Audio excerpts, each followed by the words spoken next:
सबसे पहले रुख मणिपुर का करते हैं। मणिपुर का जो दर्द है वो पिछले कई सालों से जैसे का तैसा ही है। इलेक्शंस आती हैं लेकिन उस तरफ कोई भी अपना रुख नहीं करता, कोई उसकी बात तक नहीं करना चाहता।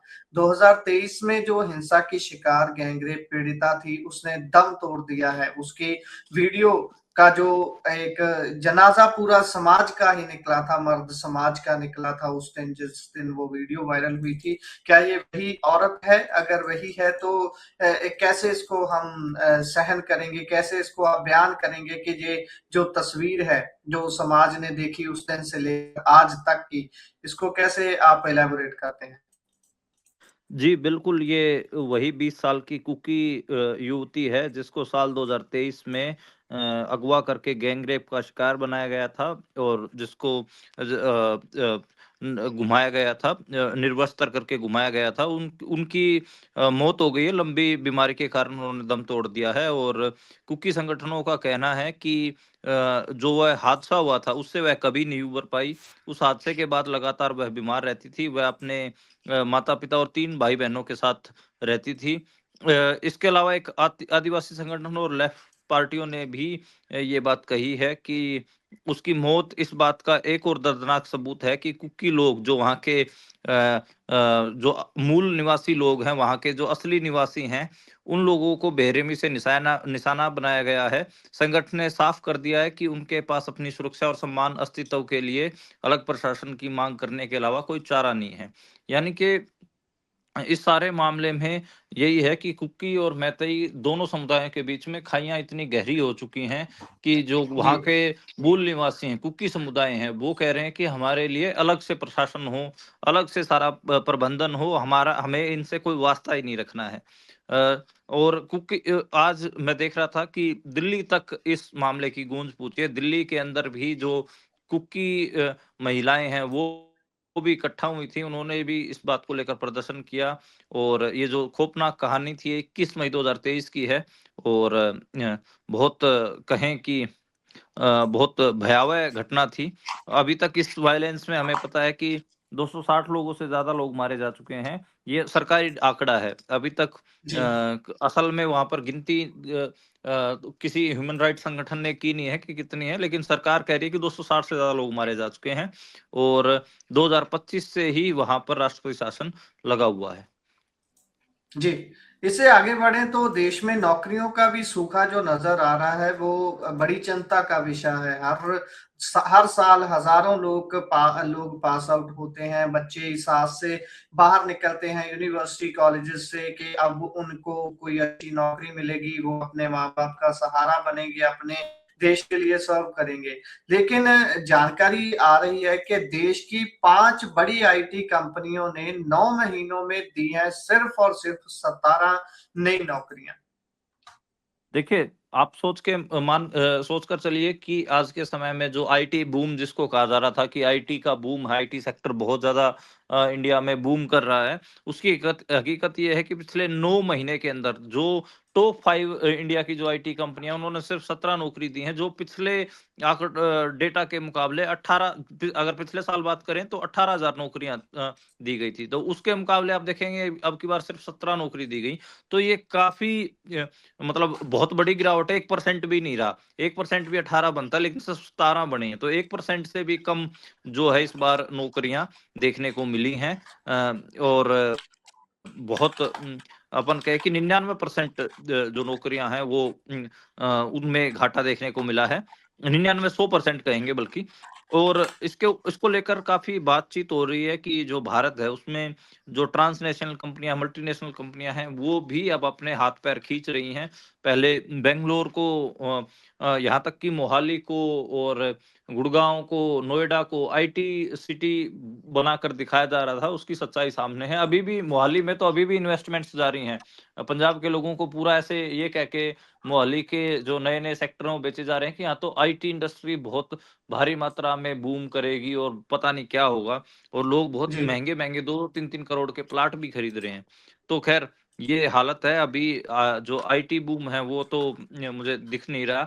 और मैं जो ये डेटा बता रहा हूँ, जो भारत की बिग 5 5 बड़ी कंपनियाँ, टीसीएस, इन्फोसिस, विप्रो, इन कंपनियों का बता रहा हूँ। तो ये आप मान के चलिए कि दुनिया भर में जो वैश्विक आर्थिक दबाव है, दुनिया भर में और जो अमेरिका और यूरोप के बीच में जो सारा मामला चल रहा है, उसके कारण भारत की आईटी इंडस्ट्री पे खूब ठीक-ठाक असर पड़ा है और अभी जो डाउनफॉल है वो हमें दिख ही रहा है। जो डेटा है वो सारी कहानी अपने आप में ही कह रहे हैं।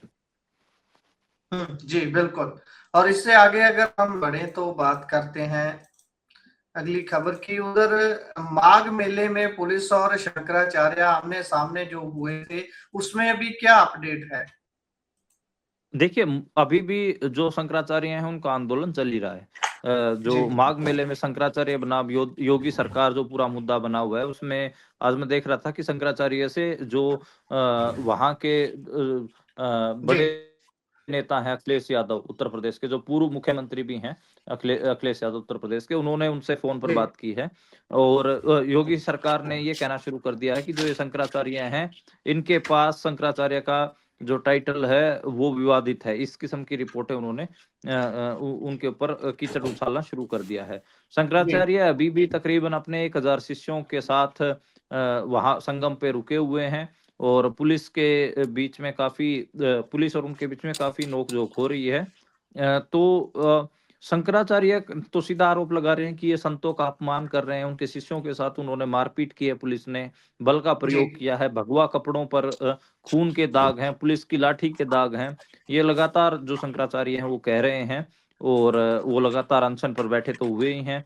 इसके अलावा हम देख रहे हैं कि अखिलेश यादव से लेकर कांग्रेस सब इस समय हमलावर हैं और लेकिन योगी आदित्यनाथ जो हैं वो लगातार शंकराचार्य को बदनाम करने की भरपूर कोशिश कर रहे हैं। एक हिसाब से जो माघ मेला होता है उसमें 2-3 करोड़ जो श्रद्धालु हैं पूरे अगर बात करें उत्तर प्रदेश से तो वहाँ पर पहुँचते हैं, तो इतना बड़ा मेले का आयोजन होता है और उसमें ये इतनी बड़ी घटना हुई है। भारत हिंदू धर्म में शंकराचार्यों का जो पद है वो सबसे अहम माना जाता है। जैसे सिख धर्म में हमें पता है कि जो श्री अकाल तख्त साहिब के जो जत्थेदार होते हैं, उन और जी, जो पाँचों तख्तों के जत्थेदार होते हैं, उनकी एक अलग से रिस्पेक्ट और उनको सबसे मुख्य माना जाता है। तो जी। ऐसे ही अगर हम बात करें तो शंकराचार्यों का अपना हिंदू धर्म में अपना रुतबा है और उनको सबसे ऊपर माना जाता है। उनका अपमान लगातार जो योगी आदित्यनाथ है और योगी की सरकार है, वो उत्तर प्रदेश में कर रही है। जी, बड़ा शर्मनाक ये है। मैं वहां से लगातार वीडियोस भी जो सामने आ रही है उनको देख रहा हूँ। आगे चलें तो एक दावा सामने आ रहा है कि बांग्लादेश हटा तो पाकिस्तान भी T20 वर्ल्ड कप नहीं खेलेगा। ये कैसी बात सामने आ रही है? देखिए अब हम सबको पता है कि जब से आईपीएल में बांग्लादेश के खिलाड़ी को बैन किया गया है, उसके बाद से ही जो बांग्लादेश का क्रिकेट बोर्ड है, उन्होंने एक स्टैंड ले रखा। वो कह रहे हैं कि हमारे जो प्लेयर्स हैं, वो भारत में सुरक्षित नहीं है और जो इस साल आईसीसी का T20 वर्ल्ड कप होने जा रहा है, वो भारत में होना है। तो बांग्लादेश साफ कह रहा है कि हमारी टीम भारत में नहीं खेलेगी, बल्कि हमारे मैच आप लोग श्रीलंका में करवाइए, हम श्रीलंका में खेल लेंगे। ये बात वो कह जी, रहे हैं।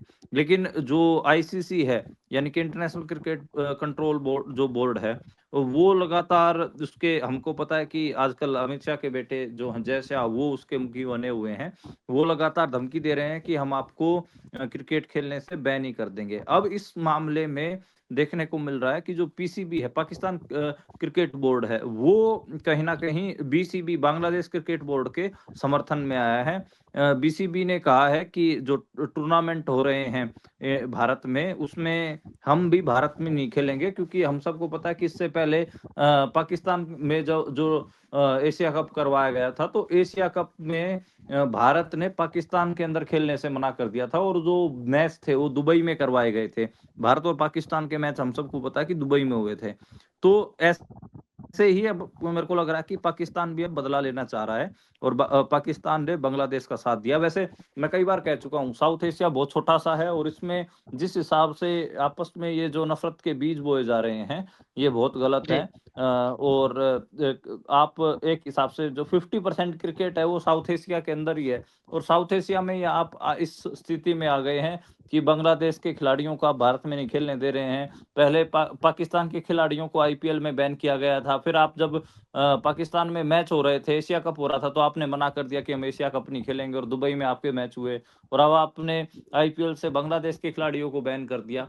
तो ये जो पॉलिटिक्स हो रही है साउथ एशिया में क्रिकेट को लेकर, इसके जो परिणाम है वो गंभीर होंगे। खेल आपस में जोड़ने के लिए बनता है, लेकिन यहाँ पर साफ दिख रहा है कि जो जिस हिसाब से बीजेपी या फिर कह लें अमित शाह के जो बेटे हैं जय शाह, वो जिस किस्म की पॉलिसियां लेकर आ रहे हैं, जिस किस्म के फैसले ले रहे हैं, उनसे साफ दिख रहा है कि क्रिकेट साउथ एशिया में बर्बाद हो रहा है। और जो मुल्क हैं वो उनमें प्यार बढ़ने की बजाय आपस में दुश्मनियां बढ़ रही हैं। पाकिस्तान और भारत का केस तो पता ही था, और अब बांग्लादेश का नाम भी जुड़ रहा है। और जो श्रीलंका के खिलाड़ी हैं वो भी कई बार कई मामले उठा चुके हैं। तो साउथ एशिया में ये अब जो पांचवा मुल्क है अफगानिस्तान, वो भी क्रिकेट खेलना शुरू हुआ था। मेरे को तो डर है कि कहीं उनके साथ भी कोई पंगा ना फंसा लें। तो काफी कहें कि साउथ एशिया में जो कुछ हो रहा है इन 4-5 देशों में जिनमें क्रिकेट खेला जा रहा है, इनमें जय शाह की वजह से, अमित शाह के बेटे की वजह से आपस में दुश्मनियां ही बढ़ रही हैं। किसी में कोई सोल्यूशन, मतलब कोई प्यार मोहब्बत वाली बात होती हुई दिखाई नहीं दे रही। जी बिल्कुल। इससे आगे बढ़े तो एक खबर वैसी ही आ रही है जैसे उत्तराखंड से लगातार आती रहती है कि कैसे कश्मीरियों को या बोल लें कि जो मुस्लिम धर्म से संबंध रखते हैं उनको परेशान किया जाता है। अभी हरियाणा में भी ऐसा ही कुछ देखने को मिला है। जी, ये जो घटनाक्रम है ये यमुनानगर का है, और यमुनानगर में बेसिकली एक यूनिवर्सिटी पड़ती है। वहाँ पर बहुत सारे जो कश्मीरी हैं वो स्टूडेंट्स हैं, वो पढ़ने लिखने के लिए आते हैं। तो वहाँ पर ये घटनाक्रम हुआ है। उसमें देखिए मामला सिर्फ इतना ही है कि जो जम्मू कश्मीर के लोग हैं, उनको वहाँ के स्थानीय युवक रोकते हैं और वो उनसे बातचीत करने लगते हैं। बातचीत में ही ये कहने लगते हैं कि आप जय श्री राम बोलिए। तो और भारत माता की जय लगवाने की वो कोशिश करते हैं। अब 2 कश्मीरी युवक हैं और बहुत सारे वहाँ के जो लोकल राजपूतों के लड़के हैं वो हैं। तो जब ये जी। मामला आगे बढ़ जाता है तो जो दोनों कश्मीरी युवक हैं वो कहते हैं कि हाँ, हम तो बोल देंगे जय श्री राम, हम भारत माता की जय भी कर देंगे, लेकिन मैं आपसे कहूंगा कि आप कलमा पढ़िए, तो क्या आप कलमा पढ़ेंगे? तो उसके जी। बाद वो असहज हो जाते हैं। जो ये कश्मीरी लड़के हैं, इनके ये वहाँ पर अपना जैसे रोजी रोटी के लिए थोड़ा बहुत सामान बेचने गए हुए थे, उनके हाथ में कपड़े वगैरह थे, तो उनके हाथों से कपड़े छीनने लगते हैं और जो बैग वगैरह थे उनको छीनने लगते हैं, और आसपास के जो लोग हैं वो इकट्ठा हो जाते हैं। 25 दिन के अंदर, पिछले 25 दिन के अंदर ये तीसरी घटना है, और इसमें कहीं ना कहीं सामने आ रहा है कि जो आरएसएस बीजेपी बजरंग दल से जुड़े हुए लोग हैं वो जी। इनमें आगे आ रहे हैं, और वो लगातार ये बात ऐसी हरकतें कर रहे हैं। और बड़ा अजीब लग रहा है कि ऐसे मेहनती बच्चे जो अपना शॉल वगैरह बेच के अपनी पढ़ाई कर रहे हैं, उनके साथ इस किस्म की बदसलूकी की जा रही है। इससे पहले फतेहाबाद के अंदर भी ऐसा हो चुका है। वहां पर भी एक कश्मीरी युवक को धमकाया गया था। कुछ दिन पहले जो कैथल से भी एक वीडियो आई थी। तो ये बड़ा अजीब है कि जो लगातार इस किस्म के लोग हैं बजरंग दल से और आरएसएस से जुड़े हुए, जिनको अपनी हिंदुत्व की पॉलिटिक्स करनी है, नफरत की राजनीति करनी है, वो कश्मीरी युवकों को टारगेट कर रहे हैं। देखिए रोजी रोटी के लिए तो कमाने के लिए तो कोई कहीं पे भी जा सकता है। वहां पर मान लीजिए कि मैं तो कहूंगा कि कोई हिंदू किसी ऐसे इलाके में चला जाए अपना कुछ भी सामान बेचने, कोई मान लो कि कोई कपड़ा बेचने ही चला जाए, तो कल कल को उसको वहां पर रोक कर वो जो मुस्लिम समुदाय के लोग हैं वो कहें कि आप कलमा पढ़ो, आप अल्लाह अकबर लगाओ, तो इस किस्म के अगर वो उनसे नारे लगवाने लगे तो आप वो भी असहज हो जाएगा। तो खैर, और उसके साथ मारपीट करें तो बिल्कुल, तो ऐसी स्थिति बन रही है। तो भारत में पहले ऐसी घटनाएं होती नहीं थी। पिछले कह सकते हैं कि कुछ सालों में इन घटनाओं में लगातार बढ़ोतरी हुई है, जिसमें जो आम नागरिक है वो ही दूसरे की नागरिकता के ऊपर शक करके और उसके राष्ट्रीयता तक के ऊपर सवाल उठा रहा है। ये है क्या जी। मतलब? देखिए राष्ट्र राज्य कैसे बनते हैं? राष्ट्र राज्य 3 चीजों से बनते हैं जो जनमत होता है। बेसिकली कैसे पता लगता है कि एक देश है? एक तो साझा खुशियां होती हैं। साझा खुशी कैसे होती है? मान लीजिए कि भारत ओलंपिक में कोई मेडल जीते, मान लो नीरज चोपड़ा ने मेडल जीता जेवलिन थ्रो में, तो सारा राष्ट्र खुश हुआ, सारे इस खित्ते के लोग खुश हुए, खुशियां मनाई गई। तो वो होती है साझा खुशी। साझा दुख होता है, साझा दुख मान लीजिए कि अगर हम बात करें कि ऑपरेशन जो कश्मीर के पहलगाँव में जो लोग मारे गए, तो उसकी वजह से सारे राष्ट्र ने दुःख मनाया कि भई जो ये आतंकी हमला हुआ, जो ये लोग मरे हैं, ये गलत मरे हैं। तो साझा दुःख होता है। और तीसरा होता है साझा मतलब सपने, कि भई आगे जो इस सारे खित्ते के लोग हैं, वो कैसे जिएँगे, उनके सपने, उन अच्छा स्वास्थ्य मिलेगा, एक विकास को लेकर डेवलपमेंट कैसा होगा, उसको लेके सपने होते हैं। यहाँ पर तो अब स्थिति ऐसे हो रही है कि साझा सुख-दुःख तो रहे भी नहीं, वो तो हमें दिखता ही है। एक-दूसरे को जब दुःख होता है तो दूसरे चिढ़ाने के लिए पहुँच जाते हैं। मान लीजिए कि किसी को कोई दुःख पहुँचता है, कोई मुसलमानों मॉब लिंचिंग होती है तो उस मॉब लिंचिंग पे खुशी मनाने के लिए लोग पहुँच जाते हैं। तो अब तो स्थिति ऐसी हो रही है, साझा दुःख सुख-दुःख तो रहे नहीं। इसके अलावा बात इससे आगे बढ़ गई है। एक-दूसरे नागरिक के ऊपर शक कर रहे हैं और यहाँ तक कि उसकी राष्ट्रीयता की जाँच कर रहे हैं। कह रहे हैं कि कागज़ दिखाओ या फिर भारत माता की जय के नारे लगाओ, जय श्री राम के नारे लगाओ।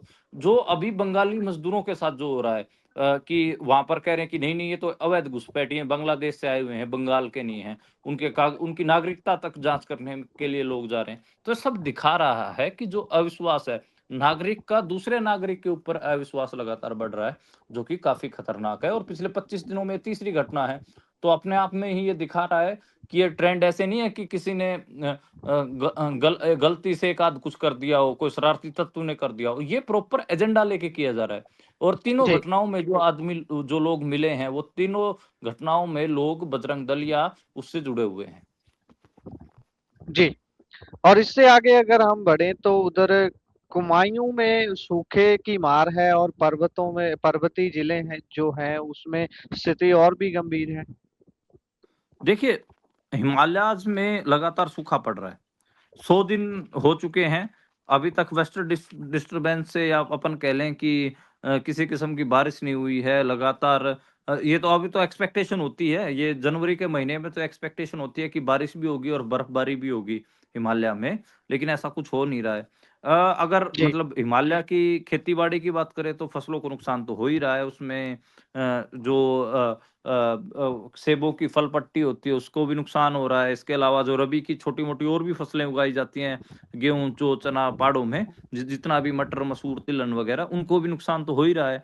हिमालयाज़ में जैसे कल हम बात भी कर रहे थे कि जी हिमालय के बहुत सारे ऐसे ज़िले हैं, नैनीताल से लेकर ऊधम सिंह नगर, अल्मोड़ा, बागेश्वर, पिथौरागढ़, चंपावत, ये सारे ऐसे ज़िले हैं जहाँ पर इस बार सूखा दिख रहा है। कल मैं बात बता रहा था कि गुलमर्ग की चोटियाँ हैं, वहाँ पर अब की बार बर्फ की चादरें नहीं चढ़ी हैं, जबकि अभी तक तो बर्फ जी गिर जानी चाहिए थी। तो ये जी हिमालयाज़ में ये बहुत अलग तरीके का मौसम हो रहा है और इससे अब की बार मैं कह रहा हूँ कि हिमालयाज़ में जो किसान हैं उनको भी नुकसान होगा और जो ये मौसम है ये हिमालय के जो मैदानी इलाके हैं उनमें भी नुकसान करेगा। आज मैं चंडीगढ़ की बात कर रहा हूँ, चंडीगढ़ के आस-पास था मैं, यहाँ पर दिन में इतनी तेज़ धूप थी कि ऐसा लग रहा था जैसे मार्च का महीना हो। तो ये अपने आप में प्रॉब्लमैटिक है। हम सबको पता है कि इस समय पे हरियाणा के, पंजाब के खेतों के अंदर गेहूँ की फसल खड़ी हुई है। गेहूँ की फसल के लिए अभी टेम्परेचर बहुत लो चाहिए, कोहरा भी चाहिए है, धुंध पड़े, कोहरा पड़े, थोड़ा सर्दी ज़्यादा हो, वैसा मौसम दिख नहीं रहा है।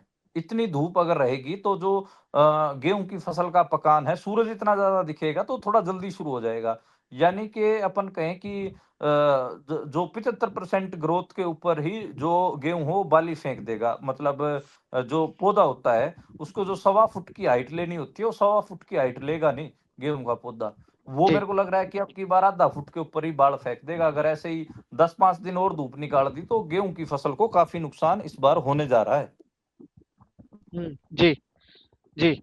सो इससे आगे अगर हम बढ़े अगली खबरों की ओर तो उधर अमृतपाल सिंह की जो एनएस से याचिका है उसमें हाई कोर्ट सख्त नजर आई है और इधर पंजाब सरकार को भी जुर्माना कर दिया है। ये किस बात का जुर्माना है? देखिए 10,000 रुपए का जुर्माना किया गया है और वो जो जुर्माना इसलिए किया गया है, टाइम से जवाब नहीं दिया है। हम सबको पता है कि जो अमृतपाल सिंह हैं, वो लगातार जब भी कोई लोकसभा का सेशन आता है, तब भी ये अपनी पिटीशन दायर करते हैं कि भई उन्हें सेशन अटेंड करने दिया जाए, लेकिन हर बार उनकी जो बातचीत है, उसको अनदेखा कर दिया जाता है। जबकि जो कश्मीर से जो सांसद हैं इंजीनियर रशीद, वो उनके ऊपर भी सेम केस है, यूएपीए के तहत वो भी बंद हैं, लेकिन उनको मौका मिलता है संसद पहुंचने का। अमृतपाल सिंह अभी तक नहीं पहुंच पाए हैं। अभी जो सुनवाई थी उसमें इसके ऊपर जो जवाब दिया जाना था वो तो हम सबको पता है कि विंटर सेशन के दौरान ही दिया जाना था, लेकिन पंजाब सरकार ने जवाब दिया नहीं।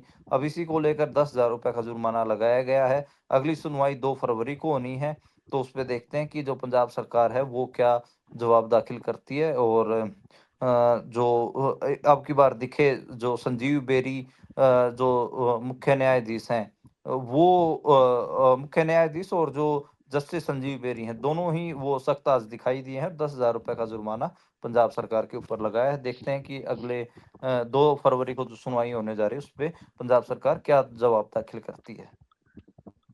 फिर चंडीगढ़ मेयर इलेक्शंस में जो कांग्रेस और आम आदमी पार्टी है फिर में साथ साथ नजर आ।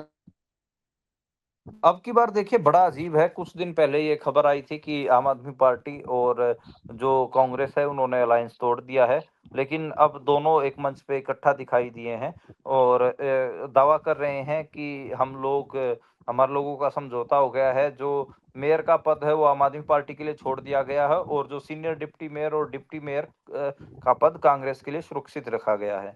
चुनाव इसमें हम सबको पता है कि बीजेपी के पास 18 जो काउंसलर हैं, 11 आम आदमी पार्टी के पास है, 7 जो पार्षद हैं वो कांग्रेस के पास हैं।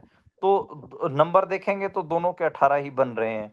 तो जी अब देखना होगा कि मामला क्या होगा।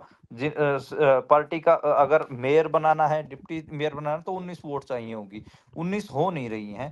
तो इस पे 18-18 पे टाई अप होगा या फिर जैसा कि दावा किया जा रहा है कि आम आदमी पार्टी के पार्षदों को बीजेपी ने खरीद लिया, वैसा कुछ होगा वो तो अभी पता लगेगा।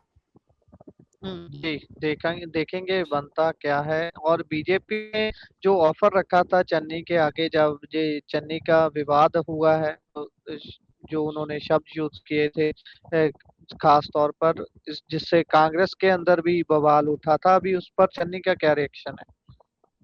देखिए मेरे को लगता है कि जो पंजाब कांग्रेस है वो जिस हिसाब से लड़ाई कर रही है आपस में, उसका नुकसान पंजाब कांग्रेस को तो होगा ही। और जो चरणजीत सिंह चन्नी के खिलाफ जो हवा बनाई जा रही है उसमें बीजेपी को भी फायदा हो रहा है, आम आदमी पार्टी को भी फायदा हो रहा है, सिर्फ नुकसान हो रहा है तो कांग्रेस को हो रहा है। और ये जो सारी हवा बनाई जा रही है इसमें 2 लोगों के नाम महत्वपूर्ण तौर पर सामने आ रहे हैं, भूपेश बघेल का और जो सूबे के अध्यक्ष हैं कांग्रेस के राजा वड़िंग उनका। राजा वड़िंग को अध्यक्ष पद से हटाया जाना था, लेकिन क्योंकि उनके ऊपर लगातार ये आरोप आ रहे थे कि उन्होंने कोई किसी समुदाय के वोट जोड़े तो है नहीं बल्कि तोड़ने में लगे हुए हैं। तो उन्होंने जाते जाते अपने आप को जट लीडर साबित करने के लिए चरणजीत सिंह चन्नी को टारगेट करना शुरू कर दिया है। चरणजीत सिंह चन्नी ने जो बात उठाई थी जो सोशल जस्टिस की, उसमें गलत क्या है? आज के समय में जो पंजाब सूबा है उसमें हम सबको पता है कि दलितों की संख्या जो नंबर्स के तौर पे देखेंगे तो 35% बैठती है।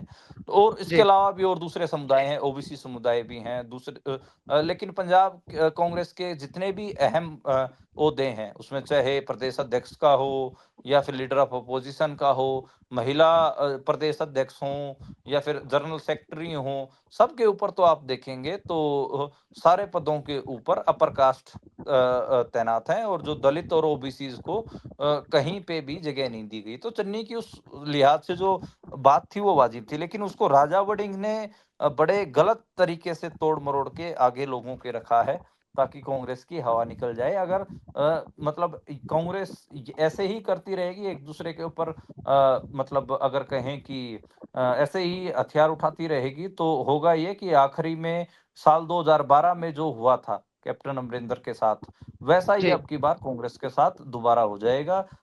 ये भी बहुत हद तक पॉसिबल है कि जो आम आदमी पार्टी वो दोबारा सरकार ना बना ले, क्योंकि कांग्रेस जिस हिसाब से कमजोर हो रही है। 2012 का चुनाव बिल्कुल मेरे एकदम ऐसे दिमाग में बैठा हुआ है। उस समय भी ऐसे ही बिल्कुल मतलब यही पैटर्न था, कांग्रेसी आपस में लड़ रहे थे सीएम की कुर्सी के लिए और उनके साथ बहुत खराब उनकी हालात हुई थी। इसमें कोई शक नहीं है कि Charanjit Singh Channi across the caste line popular हैं।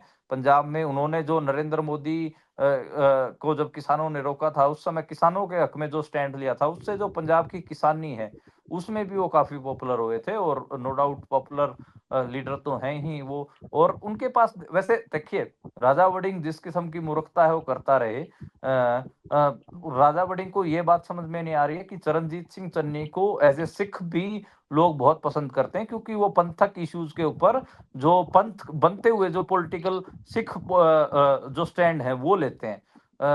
ऐसा राजा वड़िंग है, वो तो बिल्कुल एकदम बहुत घटिया स्टैंड लेते हैं। कभी इंदिरा गांधी को अपनी माँ बता देते हैं, कभी कुछ करने लगते हैं, कभी कमलनाथ की स्टेज पे जाके ड्रामे करने लगते हैं। तो उस लिहाज से जो सिख पॉलिटिक्स में भी, सिख स्फीयर्स के अंदर भी चरणजीत सिंह चन्नी की ज़्यादा क्रेडिबिलिटी है। तो चरणजीत सिंह चन्नी को जो जिस हिसाब से टारगेट किया जा रहा है, वो कहीं न कहीं कांग्रेस को ही उसका नुकसान होगा। चरणजीत सिंह चन्नी को कोई ख़ास नुकसान होने नहीं जा रहा है। और ये जो अपने फेस सेविंग के लिए राजा वड़िंग जिस किस्म की हरकतें कर रहे हैं, इसका जी नुकसान डेफ़िनेटली कांग्रेस को होगा। जी, देखते हैं बनता क्या है। इसी के साथ प्रोग्राम का समय यहाँ समाप्त होता है। आप जुड़े जानकारियां साझा की, बहुत बहुत शुक्रिया। शुक्रिया।